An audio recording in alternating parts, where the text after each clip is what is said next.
Bueno, y sin duda alguna esta semana el otro tema que sacudió el medio político nacional e internacional, porque trasciende fronteras, fue esta revelación que a través del diario, de su columna en el diario El Universal, hizo nada más y nada menos que el periodista Héctor de Mauleón. Antes de hacer un análisis de esto, yo quiero decir, como lo dije en mi columna, en mi videocolumna de ayer, que conozco a Héctor de Mauleón porque nos tocó estar juntos en distintos medios, tenerlo yo como colaborador en medios de comunicación. Fue un personaje clave, por ejemplo, en la investigación de todo lo que hacíamos en la revista Cambio y en otros medios de comunicación, y yo le reconozco a Héctor de Mauleón una calidad periodística muy, muy pura. Es un hombre bastante acucioso en sus investigaciones, muy serio. Nunca le vi ninguna cuestión alejada, al contrario, era muy pertinaz en andar buscando el último detallito para amarrar su investigación. Y lo digo aquí porque pues, es muy fácil, con todo lo que ha estado pasando ahorita, las cosas jaloneras que están ocurriendo. ¿Qué sucedió?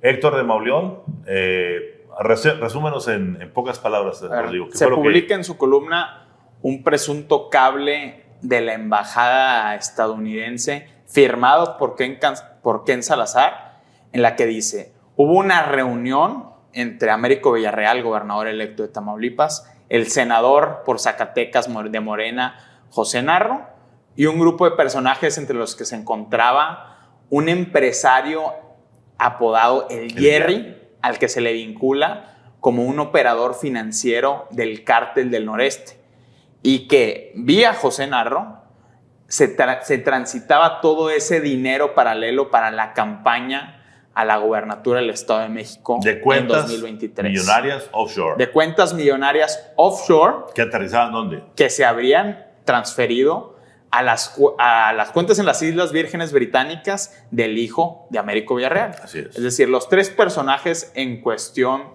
de esa reunión están resumidos en el cable que habría firmado Ken Salazar. Un cable que fue expuesto públicamente, puso Héctor de Mauleón, el link para que la gente lo pudiera ver. Con los documentos completos de las cuentas incluidas también, o las presuntas cuentas del hijo de Américo Villarreal.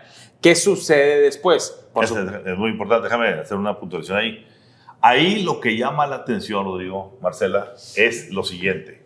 Sale la publicación en la mañana, obviamente temprano en la mañana, con un periódico a las 4 o 5 de la mañana, ya está en las redes, está en los periódicos, todo, de esta revelación, que es bastante fuerte. ¿Por qué? Porque está confirmando lo que ya venía diciéndose antes con el caso de Sergio Carmona. Así es. Que la campaña de Américo Villarreal estuvo llena de dinero mal habido. Pero un elemento adicional, Ramón, que después de ese encuentro que reseña el propio, o que habría reseñado Ken Salazar en ese documento, recordemos que tanto el Jerry como dos elementos de la Marina que habrían fungido como guardaespaldas de José Narro, desaparecieron, y a la fecha siguen desaparecidos.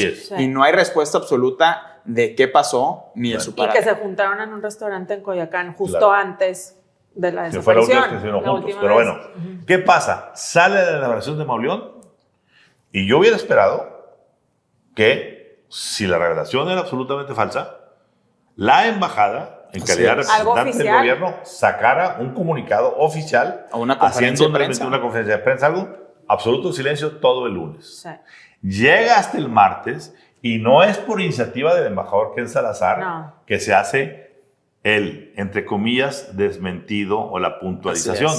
Ken Salazar, en una entrevista banquetera en Oaxaca, dice, rodeado de Murat y Laida Sansores. Dice textualmente, ¿qué dice? Esos papeles, esos cables no son de los Estados. No, del gobierno de Estados Unidos. Así es. Bueno, primera cuestión. ¿Por qué tardó más de 36 horas Ken Salazar en salir a confirmar o desmentir esos cables? Segundo, no está diciendo que sean falsos. No hay una reacción oficial hasta ahorita. No está diciendo que sean falsos. No dice, esos documentos son falsos. Dice, esos no son del gobierno americano. Así es. Entonces, ¿de quién son? ¿De alguna agencia? Según lo que yo tengo entendido, Héctor de Mauleón recibió eso de una fuente muy confiable históricamente que él tiene. Y lo dice en su columna del miércoles. Y fue y cotejó incluso con la fuente prima que le pidió él al que le llevó los documentos, ponme en contacto con la gente que tiene sus documentos. Lo puso y se los confirmó. Dicho eso, yo me he abocado a buscar dónde podría estar el asunto de el origen del problema. Lo que me dicen mis fuentes de información en Estados Unidos es que estas filtraciones de estos cables, que repito, nadie hasta ahorita ha dicho que sean falsos, ni siquiera Ken Salazar, tienen como origen la DEA. Porque la DEA recientemente ha estado en un conflicto abierto con la Cuarta Transformación. Porque la DEA ha venido a solicitar a la Fiscalía de la Nación, de la República, Sí. 25 elementos adicionales para integrar junto con otros 25 elementos norteamericanos un SWAT para ir sobre los laboratorios de fentanilo en México, que es una de las grandes preocupaciones de todo esto. Sin embargo, la Fiscalía no solamente le negó los 25 elementos, le quitaron 15 elementos que ya operaban en la DEA. Y peor que eso, se ha ido agregando la relación a tal nivel de que hoy a la mayoría de los agentes de la DEA que se les ha ido venciendo sus autorizaciones para operar en territorio mexicano, se las han rechazado y se las han quitado. Y ahorita muchos agentes de la DEA están operando en territorio nacional con papeles apócrifos, falsificados, pasaportes que no corresponden, etc.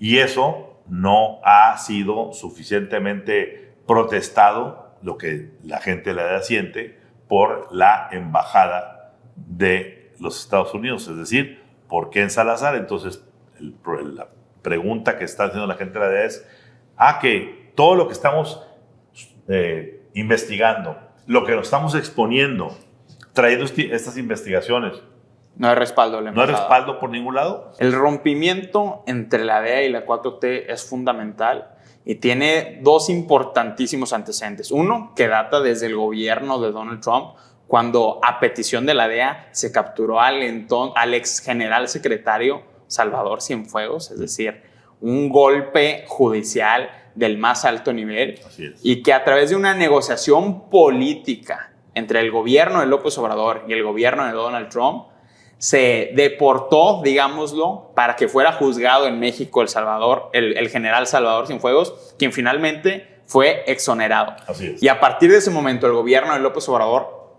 indica una política prácticamente de expulsión de todos los agentes de inteligencia, sobre todo estadounidenses, que operaban en suelo mexicano.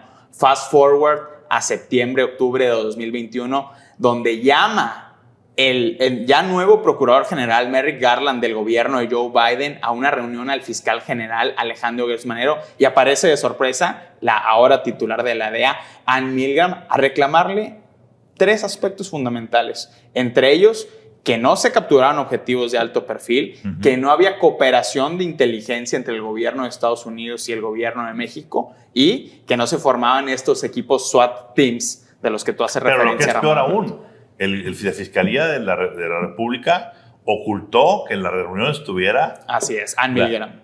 Exactamente. ¿Y qué terminó sucediendo? Que nos enteramos porque la directora de la DEA dio conferencia de prensa en Estados Unidos, en Washington, diciendo lo que había venido a decir aquí, que no nos enteramos por el gobierno mexicano. Y por eso ahora está en entredicho esta relación de la embajada con la Cuarta Transformación. Y el escándalo de los cables es perfecto para hablar de ese entredicho, porque el mismo día de la publicación de esos documentos aparece después en la tarde Ken Salazar, Ricardo Monreal y el propio senador José Narro. ¿Cómo sabemos que estaban juntos? Pues los vieron porque se activó la alerta sísmica de ese momento, y ya el senador Ricardo Monreal ahí le estaba explicando algunos protocolos a Ken Salazar. Ya después de que se hizo público eso, pues sale José Narro a publicar unas fotos en su Twitter y decir, quizá lo digo es porque ahí fue el epicentro del sismo. Ahí fue el epicentro del sismo. De hecho dijo, aquí me siento protegido. ¿Quién dijo? Ken Salazar dijo, no pasa nada, estoy protegido, estoy protegido. El supuesto protector se sentía protegido. Exacto. Entre los zacatecanos. Me voy a la parte que todavía Ken Salazar o la Embajada de Estados Unidos no da una respuesta oficial. Claro. Y aún así, en la columna de Héctor Mauleón, le pide una disculpa a Villarreal y a Narro, sin nada oficial. Entonces, eso es lo que a mí también me sorprende en un sentido de, estamos pidiendo disculpas cuando hay papeles de por medio. No, bueno. Aquí apócrifos o no. Sí. Ok. Pero sabemos, por años hemos sabido, en Tamaulipas o en otros estados, hay campañas que se han financiado por el crimen organizado. No necesitamos papeles para que avalen eso. Sí, atestiguar que es verdad y que tal, no sé qué. No hay que defender lo indefendible. El caso Carmona que aquí mencionábamos. Exacto. Entonces, si sabemos que es verdad o no por un papel, pues eso ya sale sobrando. Aquí la cuestión es, los ciudadanos estamos en riesgo de que líderes así lleven las riendas de un país que está narcotizado. Ese es el punto, porque nos podemos perder en que si el papel es apócrifo, que si no, que la fuente de dónde viene, que si Ken dijo en la calle, no lo ha dicho oficial, que si pide disculpas el periodista, pero más allá de eso, estamos narcotizados y no nada más ahorita, llevamos años así. Lo que queremos ahora es una limpia, de decir, vamos a empezar de cero, y eso es lo que tratamos de hacer, ¿no? Has tocado un punto que yo quiero referir en dos experiencias. Una que me tocó siendo periodista, pero no ser simplemente testigo, y otra que me tocó ser partícipe. Recordemos cuando en aquella ustedes estaban bastante, yo creo que ni siquiera habían nacido. No, yo cuando sí. Cuando Jack Anderson, en el Washington Post, reveló que Miguel de la Madrid, el entonces presidente de México, habría recibido y tenía cuentas aquí, allá, acullá, y salieron cuestiones y se desmintieron, no se desmintieron. Todo quedó en el limbo, así como hoy está la columna de Mauleón, pero finalmente sobre Miguel de la Madrid siempre llegó a pesar. Una de las cosas más fuertes, que de las pocas, porque no tuvo muchas, pero de las pocas que le pesaron a Miguel de la Madrid fue la denuncia de Jack Anderson. Pero yo pongo otra que sí me tocó a mí. Yo, claro que recuerdo los tiempos en los que, como director de Reporte Índigo, con periodistas como Anabel Hernández, como Penilei Ramírez, como Félix Arredondo, como Isela Lagunes, investigábamos toda la cauda de ilícitos del entonces secretario de Seguridad Nacional, de nombre Genaro García Luna. Y en aquel entonces, cada vez que sacábamos un documento, no faltaba quien lo desmintiera, que dijera que era apócrifo, que dijera que estábamos inventando, que traíamos campaña, que por qué ninguno en todo el país publicaba nada más que nosotros. Llegaron incluso el propio Genaro García Luna a hablar con algunos personajes cercanos a la organización y tratando de intimidarlos para que nos disuadieran de estar publicando todas esas denuncias que el día de hoy tienen a García Luna en Nueva York, sentado, guardado en la prisión, esperando un proceso por todo lo que se denunció en aquel entonces y que decían que estábamos inventando. Entonces, el punto tuyo, Marcela, es correcto. O sea, es decir, no es que no importe. Y yo creo que de Mauleón hizo bien en decir, desde ahorita quiero decir, no lo está admitiendo, él está ratificando que sus fuentes son las correctas. Así es. Pero dice, si por la razón que fuera, por ellos o por mí o por lo que fuera, esto no fuera, desde ahorita pido disculpas, pero no se está acabando el tema. Eso no borra la foto de Narro con el Jerry. Aunque la borró en su Twitter, Narro, ¿verdad? Claro. Pero no se borra la foto. Ahí está. Retomando el escándalo del presunto cable de la embajada, ¿hay una coincidencia? O a lo mejor sí es un verdadero común denominador que hay que ponerle la lupa. Que es el famoso Jerry, de dónde es y dónde operaba principalmente. No es tamaulipeco, es del estado de Guerrero y se le vincula con financiamiento electoral en la costa del Pacífico. ¿Qué otro personaje importante de la Guardia de Transformación es de Guerrero y se le vincula con financiamiento electoral paralelo? Pues Ricardo Peralta Saucedo, que como subsecretario de Gobernación operó con las autodefensas de la costa del Pacífico, operó con las autodefensas del propio Tamaulipas, algunas de ellas vinculadas al cártel del noreste al que ahora se hace referencia, y quien es también que es parte de toda esta ralea importante de la Cuarta Transformación, cercanísimo al círculo político de Américo Villarreal. Es decir, hay demasiadas coincidencias en este caso que no se pueden pasar por alto y por eso decimos, esto apenas comienza. Y la foto, ¿verdad? La foto no se puede borrar, la foto ahí está. Aunque la haya borrado Narro de su Twitter, la foto existe. y los desaparecidos. A ver, Entonces, las fotos, esas dos Marcela, cosas, las fotos son muy importantes, estás diciendo, porque las fotos hay dos fotos. La foto donde está el Jerry con Américo Villarreal y José Narro. Y José Narro, y luego la foto de Ken Salazar con José Narro y con Monreal. Exacto, Esas exacto. fotos, o sea, ¿qué está pasando Detrás en esa de la foto? Y yo aquí detrás de esto quiero decir algo muy importante para cerrar este tema.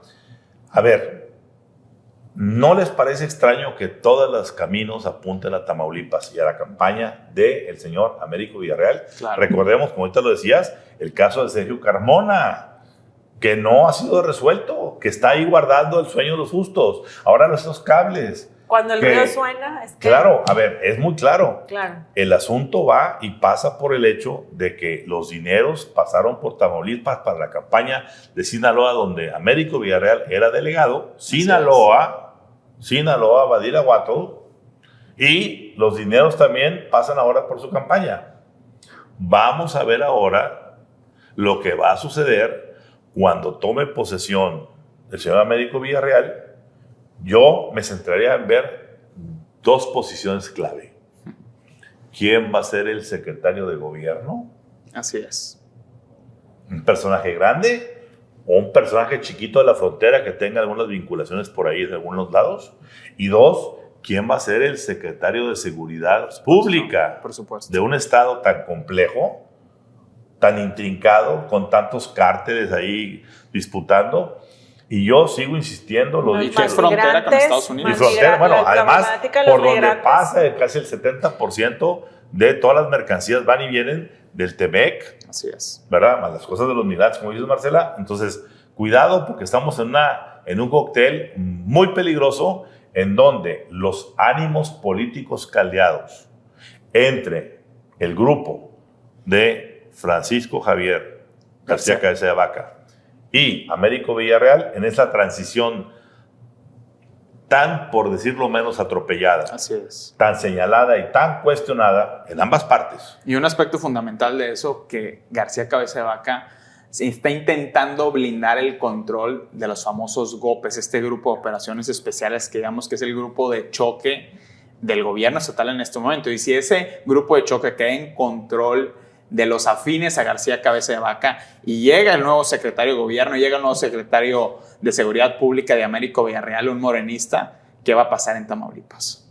Pues estaremos pendientes de ver qué sucede con el desmentido oficial o no, o mejor, como dice Ken Salazar, ahí la dejamos, como diría el Chavo del Ocho, sin querer queriendo. Y esperando que se esclarezca la desaparición de los dos elementos de la Marina. Así es, y ¿dónde de está, este empresario? ¿dónde está la posición de la Marina frente a esa denuncia? Así es. No se ve nada. Entonces, aquí la norma, la máxima de esta situación, de esta gran filtración de Héctor de Mauleón es: todos calladitos se ven más bonitos.